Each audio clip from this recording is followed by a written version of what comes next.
জয় শ্রীকৃষ্ণ। রাধে রাধে। আশা করব ভক্তরা মাতাজিরা আপনারা সবাই ভগবান শ্রীকৃষ্ণ এবং শ্রীমতী রাধারানীর কৃপায় সবাই ভালো আছেন। আজ সনাতন ধর্মের প্রচারক কৃষ্ণের দাস সুজিত নাহা আপনাদের সামনে উপস্থিত হয়েছি। যে ভক্তরা মাতাজিরা অনেকে আমাকে ফোন করে অনেক কিছু জানতে চেয়েছেন, কমেন্ট করেছেন, তাই সবাইকে ব্যক্তি বিশেষ ধরে ধরে দেওয়া যায় না, তাই আজ সবার প্রশ্নগুলো আমি উত্তর হিসেবে নিয়ে এসেছি। আপনারা শুরু থেকে শেষ পর্যন্ত যারা যারা প্রশ্ন করেছেন সবার উত্তর জেনে নিন এবং ভগবান শ্রীকৃষ্ণের কৃপা আপনারা অবশ্যই সঞ্চয় করুন। ভক্তরা মাতাজিরা যারা আমাদের চ্যানেলটা সাবস্ক্রাইব করেছেন তারা অবশ্যই ভগবান শ্রীকৃষ্ণের কৃপা সঞ্চয় করতে পারবেন। আর যারা এখনো আমাদের এই কৃষ্ণ কথা সুজিত নাহা চ্যানেলটা সাবস্ক্রাইব করেননি, সবার চরণে প্রণতি নিবেদন, আপনারা আমার এই চ্যানেলটা সাবস্ক্রাইব করে বেল আইকন অন করে রাখুন। তাহলে ঘরে বসেই আপনি সুন্দর নির্মল বাংলা ভাষায় আপনার মনের যে অজানা প্রশ্নগুলো করবেন, উত্তরগুলো খুব সুন্দর করে নিষ্ঠার সহিত ঘরে বসে শ্রবণ করতে পারবেন। অনেকে দীক্ষা নেওয়ার জন্য ফোন করেন, আমাদের স্ক্রিনে ফোন নাম্বার আছে। কারণ কি, প্রকৃত সদ্গুরুর কাছ থেকে কিন্তু আপনি এই দুর্লভ মানব জীবনকে দীক্ষার মাধ্যমে আপনি সার্থক করতে পারবেন। তাই দীক্ষা নেওয়ার আগ্রহ থাকলে আমাদের স্ক্রিনে ফোন নাম্বার আছে, সেখান থেকে কন্ট্যাক্ট করবেন। এখন আসি মূল পর্বে। যারা যারা পৃথিবীর বিভিন্ন প্রান্ত থেকে আপনারা ফোন করেছেন বা কমেন্ট করেছেন সেসব প্রশ্নের উত্তর। প্রথম প্রশ্ন করেছেন মোনালিসা সামন্ত কলকাতা থেকে। প্রশ্ন করেছেন যে মহারাজ, আমাদের বাড়িতে কি গৌর নিতাই এর মূর্তি রাখতে পারবো? খুব সুন্দর প্রশ্ন। আগে জানতে হবে এই গৌর নিতাই কে। তাই ভক্তরা মাতাজিরা, যে মোনালিসা সামন্ত আপনি কলকাতা থেকে প্রশ্ন করেছেন, অবশ্যই আপনি গৌর নিতাইয়ের মন্দির আপনার অবশ্যই বাড়িতে রাখবেন। কারণ কি, আগে জানতে হবে গৌর নিতাই কে। গোলকের প্রেমদন হরিনাম সংকীর্তন, যিনি শ্রীকৃষ্ণ স্বয়ং চৈতন্য রূপে এই কলিযুগে ভক্তরূপে আবির্ভূত হয়েছেন গৌরাঙ্গ মহাপ্রভু। আর নিত্যানন্দ হলো আগের যুগে যিনি বলরাম, তার আগের যুগে ত্রেতাতে যিনি লক্ষণ।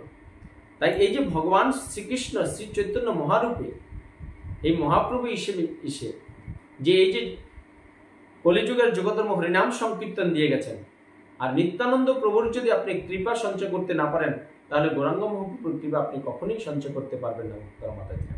তাই আপনি অবশ্যই ভগবান শ্রীকৃষ্ণ রাধারানীর বিগ্রহের সাথে গৌরাঙ্গ নিতাই মহাপ্রভুর অবশ্যই বিগ্রহ রাখবেন এবং 365 দিন তাদের চরণে তুলসী পত্র দিয়ে, কারণ তারা বিষ্ণুর লোক, তুলসী পত্র দিয়ে পুষ্প জলম ফলন দিয়ে অবশ্যই সেবা করবেন। তাহলে আপনারা দেখবেন সংসার জীবনে আপনারা অবশ্যই ভালো থাকতে পারবেন। ভক্তরা মাতাজিরা, আপনাকে অসংখ্য ধন্যবাদ এই সুন্দর প্রশ্ন করার জন্য মোনালিসা সামন্ত। পরের প্রশ্ন আসি, ঝাড়খণ্ড থেকে জানতে চেয়েছেন যে মহারাজ, আমার স্বামী মারা গেছেন কিছুদিন হলো, এই অবস্থায় কি আমি একাদশী করতে পারবো, ভগবানের সেবা করতে পারবো? একটু কৃপা করে আমাকে বলবেন। ঝাড়খণ্ড থেকে আমাদের এক মাতাজি প্রশ্ন করেছেন যে ওনার স্বামী কিছুদিন আগে মারা গেছে। তো ওনার খুবই একটা দুঃখের ব্যাপার। আজকের দিনে দেখবেন সংসারে যদি কোনো স্ত্রীর আগে স্বামী চলে যায় তাহলে স্ত্রী কি হয়, পৃথিবীতে একটা অনাথের মতো হয়ে যায়। কারণ আজকের এই সংসার জীবনে কিন্তু স্বামী থাকা মানে তার একটা প্রভূত শক্তিশালী। যদি সে একদম দুঃখ দৈন্য অর্থ অবস্থা খারাপও থাকে, যদি কারো স্বামী বেঁচে থাকে তাহলে দেখবেন তার একটা আলাদা শক্তি থাকে। তো আপনার স্বামী মারা গেছে, খুবই দুঃখের ব্যাপার। তার ভগবান যা করেন মঙ্গলের জন্য করেন। আপনি অবশ্যই ভগবানের সেবা করতে পারবেন, একাদশী ব্রত করতে পারবেন। কারণ একাদশী হলো সকল ব্রতের শ্রেষ্ঠ ব্রত। শাস্ত্রে আছে 8 থেকে 80 সবার করা উচিত একাদশী। তাই আপনি জন্মের পর থেকে বোঝ হওয়ার পর থেকে আমৃত্যু পর্যন্ত চেষ্টা করবেন একাদশী ব্রত আপনি করতে। কারণ একাদশী ব্রততে উপবাস করলে ভগবানের সন্নিকটে বসবাস করা যায়। উপবাস, ভগবানের নিকটে বাস, তার নামই হলো উপবাস। তাই আপনি অবশ্যই সমস্ত একাদশী ব্রত করবেন এবং একাদশী ব্রত যেভাবে করা যায়, নির্জলা সজলা সফল, আপনি যেভাবে পারেন সেভাবেই আপনি একাদশী করবেন। তাহলে ভগবানের কৃপা সঞ্চয় করতে পারবেন এবং আপনি প্রত্যেকটা একাদশীর দিন আপনার স্বামীর উদ্দেশ্যে একাদশীর পরের দিন পালনা করে সে একাদশীর ফল আপনার স্বামীর উদ্দেশ্যে অর্পণ করবেন। আপনার স্বামী যদি অজ্ঞাত কারণে কোনো পাপ কর্ম করে আপনার নরকে গিয়ে থাকে, তৎক্ষণাৎ তিনি স্বর্গে অথবা ভগবানের শ্রীধামে যেতে পারবে আপনার একাদশী ব্রতের কারণে। একাদশী ব্রতের এত করার একটা সুফল আছে। এবং অবশ্যই আপনি ভগবান শ্রীকৃষ্ণের সেবা অবশ্যই করবেন মাতাজি। তারপরে 3 নম্বর প্রশ্ন বেঙ্গালুর থেকে রঞ্জিত মোদক জানতে চেয়েছেন যে মহারাজ, একাদশীর দিন ভুলে গেলে একাদশীর পর দিন ব্রত করলে ভগবানের কৃপা পাওয়া যাবে? খুব উত্তম প্রশ্ন। আজকে কলিযুগে আমরা অনেক কিছুই ভুলে যাই। আমরা 10 মিনিট আগে যদি আমাকে কোনো একটা গুরুত্বপূর্ণ কথা বলা হয়, আমরা 10 মিনিট কেন, আধা ঘন্টা পরেই সে কথাটা ভুলে যাই। তাই ভুলে যাওয়াটা স্বাভাবিক, কারণ এটা কলির প্রভাব, এটা আমার আপনার কারো দোষ নেই। তাই কেউ যদি একাদশীর দিন ভুলে যান, অনেকে আমাকে কমেন্ট করেন, ফোনে করেন যে প্রভু আমরা তো ভুলে গেলাম একাদশী করতে, তাহলে কি করব? তাই একাদশীর দিন যদি আপনারা ভুলে যান তাহলে কি করবেন? অবশ্যই আপনি ভগবান শ্রীকৃষ্ণের শ্রীমতী রাধারানীর বিগ্রহের সামনে দাঁড়িয়ে একদম কাতরভাবে, অনুনয় বিনয়ভাবে, বিনীতভাবে প্রার্থনা করবেন যে ভগবান শ্রীকৃষ্ণ, আমি অজ্ঞাত কারণে একাদশীর দিনটা ভুলে গেছি। আমি একাদশীর পর দিন আজ দ্বাদশীতে আমি একাদশী ব্রত করব, আপনি আমাকে কৃপা করুন। আপনি অবশ্যই সংকল্প করবেন একাদশীর দিন, এবং একাদশীর দিন যে যে নিয়ম, পঞ্চশস্য আহার করবেন না, এবং যারা আমিষ আহার গ্রহণ করেন তারা সেটা বর্জন করবেন, এবং অবশ্যই কৃষ্ণ প্রসাদ গ্রহণ করবেন একাদশীর আগের দিন, একাদশী দিন, একাদশীর পরের দিন, এবং একাদশী যে দ্বাদশী দিন আপনি করবেন তার ত্রয়োদশীর দিন আপনি অবশ্যই নির্দিষ্ট সময় পালনা করবেন। সেটা দেখে নেবেন পালনার সময় কি, তাহলে ভগবান শ্রীকৃষ্ণের হয়তো আপনি 100% কৃপা না পেলেও 50% কৃপা পাবেন। যেমন কোনো স্টুডেন্ট যদি পরীক্ষা, মনে করেন 10টা সাবজেক্ট আছে, সে যদি এখন 8টা 7টা বা 9টা দিল, লাস্ট পরীক্ষা দিতে পারলো না, তাহলে কি হবে? সেই রেজাল্টটা কিন্তু একটু খারাপ করবে। একদম যে ফেল করবে সেটা নয়, বা হয়তো 50 মার্কসের সে প্রশ্ন আসলো, সে হয়তো 30-40 মার্কসের উত্তর দিতে পারলো, তাহলে কি হবে? সে 50 মার্কস পাবে না, সে 30-40-এর মতোই সে আনসার দেবে, উত্তর সেরকম পাবে। তাই আপনি একাদশীর দিন ভুলে গেলে একাদশীর পরের দিন, দ্বাদশী দিন অবশ্যই একাদশী ব্রত করবেন, ভগবানের কৃপা সঞ্চয় করতে পারবেন কিছুটা হলো। তবু একাদশী আপনারা করুন ভক্তরা মাতাজিরা। বেঙ্গালুরু প্রভুকে অসংখ্য ধন্যবাদ। এবার আসি আমি চতুর্থ প্রশ্নে। মালদা থেকে প্রশ্ন করেছেন শিবানী মণ্ডল, জানতে চেয়েছেন যে মহারাজ, একাদশীর দিন আমি যদি ঘরের অন্যান্য সদস্যদের জন্য পঞ্চশস্য বা আমিষ রান্না করি তাহলে কি আমার পাপ হবে? অবশ্যই পাপ হবে।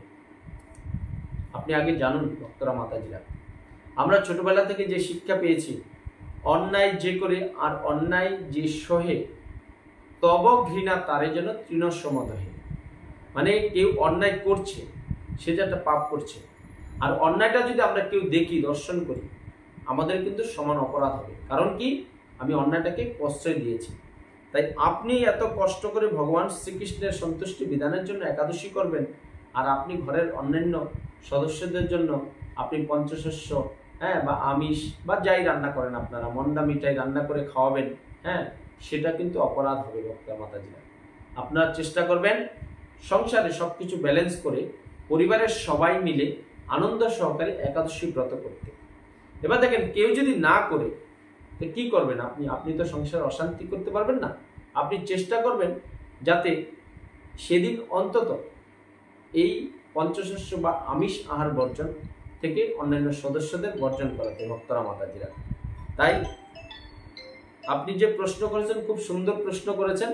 এই প্রশ্নটা আমাদের অনেকেই করে, এবং অনেকে এই ভুলটা সংসার জীবনে সবাই করছে।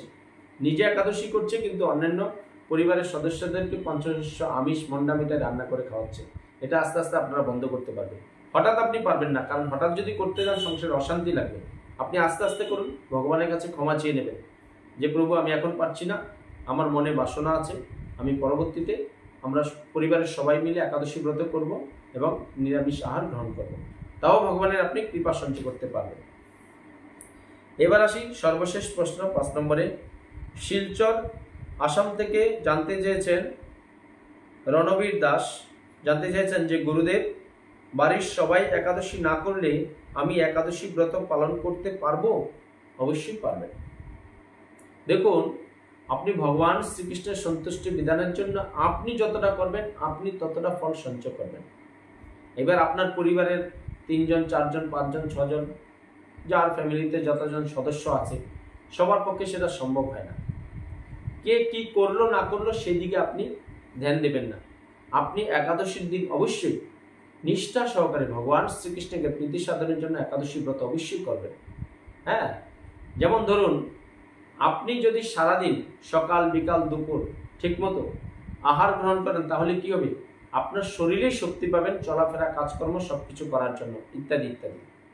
এবার আপনি যদি না খেয়ে আপনার উদ্দেশ্যে যদি আপনার অন্যান্য পরিবারের সদস্যরা খাবার গ্রহণ করে, তাহলে আপনার শরীরে কি হবে, শক্তি সঞ্চয় হবে না, আপনার শরীর নিস্তেজ হয়ে যাবে।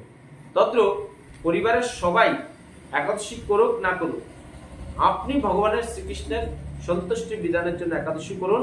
কারণ কি, এই পৃথিবীতে আমরা একা এসেছি, আবার কিন্তু একাই যাব। এই যে পৃথিবীতে ভগবানের শ্রীকৃষ্ণকে কথা দিয়ে এসেছি, মৃত্যুর পর কিন্তু আবার ভগবান শ্রীকৃষ্ণকে জমালয়ে গিয়ে ভগবান শ্রীকৃষ্ণের যে মহারাজ, যে ভগবান শ্রীকৃষ্ণের পরম ভক্ত যমরাজকে এই কৈফিয়ত দিতে হবে, আমি পৃথিবীতে এসে কি করলাম, কি কথা দিয়ে এসছি আর কি করেছি। তাই যেমন এসছি একা, যাবো একা, তাই আপনি পৃথিবীতে আর ফ্যামিলির আপনার কেউ একাদশী করুক বা না করুক, আপনি অবশ্যই একাদশী করবেন, ভগবান শ্রীকৃষ্ণের কৃপা সঞ্চয় করতে পারবেন। তাই ভক্তরা মাতাজিরা, কারো কিছু জানার থাকলে অবশ্যই আমাদের কমেন্ট বক্সে বা আমাদের স্ক্রিনে ফোন নাম্বার পেয়ে যাবেন, সেখান থেকে প্রশ্ন করুন। আপনার প্রশ্ন আমি উত্তর নিয়ে প্রত্যেক রবিবার আপনাদের সামনে উপস্থিত হব। আপনারা সবাই ভালো থাকুন, সুস্থ থাকুন। আজকের ভিডিওটা আপনার পরিবার পরিজন বন্ধু বান্ধব সবার মধ্যে একটু শেয়ার করে দিন, তাহলে কি হবে, আপনার মাধ্যমে জানতে পারবে যে আপনার যে যে প্রশ্ন করেছিলেন সেই শাস্ত্রীয় উত্তরগুলো আমি কি আপনাদেরকে প্রদান করতে পারলাম। সবাই ভালো থাকবেন, সুস্থ থাকবেন, আর চোখ রাখুন আমাদের এই কৃষ্ণ কথা সুজিত নাথ চ্যানেলে। পরিশেষে আমার সাথে বলুন, জয় শ্রীকৃষ্ণ, রাধে রাধে। জয় শ্রীকৃষ্ণ, রাধে রাধে। কৃষ্ণ কথা সুজিত নাথ চ্যানেল সাবস্ক্রাইব করুন, আমার সাথে শ্রীকৃষ্ণ ও রাধারানীর কৃপা লাভ করুন। এই অমূল্য মানব জীবনে কৃষ্ণ চেতনা, কৃষ্ণ ভাবনায় জাগ্রত করে ভগবান শ্রীকৃষ্ণ ও শ্রীমতী রাধারানীর সেবার মাধ্যমে যাতে মৃত্যুর পরে অবাকৃত জগতিকে আপনারা ভগবান শ্রীকৃষ্ণ এবং শ্রীমতী রাধারানীর কৃপা লাভ করতে পারেন, সেই রাস্তাটা আস্তে আস্তে প্রশস্ত করুন এবং পরিশেষে বলুন, জয় শ্রীকৃষ্ণ, রাধে রাধে।